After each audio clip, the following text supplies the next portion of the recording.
इस वक्त हम मौजूद है उसी चंद्रेश रेसिडेंसी ई बिल्डिंग की यहाँ, जहाँ का एक वीडियो जो समाज सेविका अनीता दीक्षित है उनके हाथ लगा है, जिसमें ऐसा स्पष्ट तौर पे दिखा गया है कि यहाँ पर इस बिल्डिंग की जो परांची है उस परांची पर एक एक कारीगर, एक कामगार, वो बिना सेफ्टी बेल्ट और बिना सेफ्टी शूज के और साथ ही बिना किसी सेफ्टी इक्विपमेंट के वो इस पूरी परांची पर चढ़ते हुए लास्ट एंड टेरेस तक जा रहा है।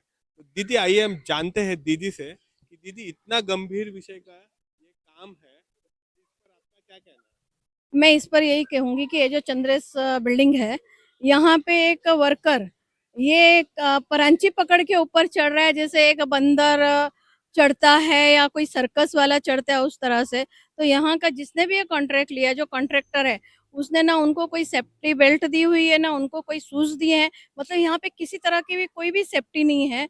अगर कोई ऊपर से गिर भी जाता है मजदूर, तो उसको, मुझे तो लगता है, उसकी हड्डी पसली भी ना बचे। तो इस तरह से अगर ये बिल्डिंग सोसाइटी वालों ने भी उसको, जिसको कॉन्ट्रैक्ट को ये कॉन्ट्रैक्ट दिया है, तो उन लोगों को भी सोचना चाहिए कि हम किसको दे रहे हैं। कम से कम जिसको भी हम ये काम देते हैं बिल्डिंग का, और जो काम करते हैं मजदूर, तो उनको सेफ्टी तो होनी चाहिए, उनकी कुछ तो सेफ्टी होनी चाहिए, सेफ्टी बेल्ट होनी चाहिए, शूज होने चाहिए। पर यहाँ पे ऐसा कुछ भी नहीं था। जो मेरे पास वीडियो आया हुआ है उसको मैंने बड़े ध्यान से देखा है।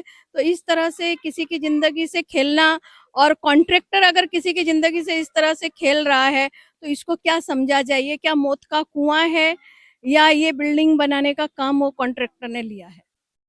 कॉन्ट्रैक्टर का नाम फिरोज शाह जी ऐसा हम्म, पता चला है, हम्म। और उसको लेकर यहाँ पर कई सारे सवाल भी उठ रहे हैं।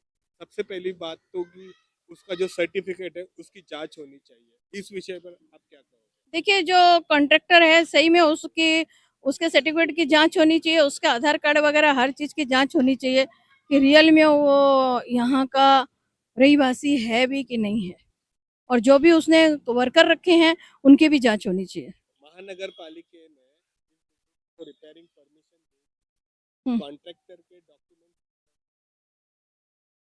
इसलिए शायद ये अपने मनमानी से ऐसा काम कर रहा 100% लगता है महानगर पालिका अगर किसी भी बिल्डिंग का काम देती है, कॉन्ट्रैक्टर को अपॉइंट किया जाता है, तो उनके डॉक्यूमेंट्स भी देखे जाते हैं। तो इसके भी डॉक्यूमेंट्स देखने चाहिए थे। और सोसाइटी वाले भी अगर कोई बिल्डिंग देते हैं रिपेयरिंग के लिए, तो उसके डॉक्यूमेंट सोसाइटी वालों ने भी देखने चाहिए, क्योंकि सोसाइटी वालों से भी एक एग्रीमेंट बनता है कॉन्ट्रैक्टर का। तो ये यहाँ पे बना है कि नहीं बना है, उसकी जांच होनी चाहिए, और नगर पालिका ने भी करनी चाहिए। है। तो जैसा कि आपने देखा, सेफ्टी मेजर को लेकर इस बिल्डिंग का जो कॉन्ट्रैक्टर है फिरोज शाह जी, उसके ऊपर कई गंभीर आरोप लग रहे हैं। और ये वीडियो में स्पष्ट तौर पे देखा भी जा रहा है कि कैसे एक बिना सेफ्टी बेल्ट पहने एक कारीगर, एक मजदूर इस पूरी परांची पर बिना सहारे चढ़ते हुए जा रहा है, और अपनी जान को पूरी तरीके से जोखिम में डाल के वो ये काम कर रहा है। तो ये कहीं ना कहीं देखा जाए तो एक बहुत बड़ी ये एक दुर्घटना भी हो सकती है। तो इस हिसाब से बस करो। आप देख रहे हैं RMC news. Like, share, comment और सब्सक्राइब करना ना भूलें।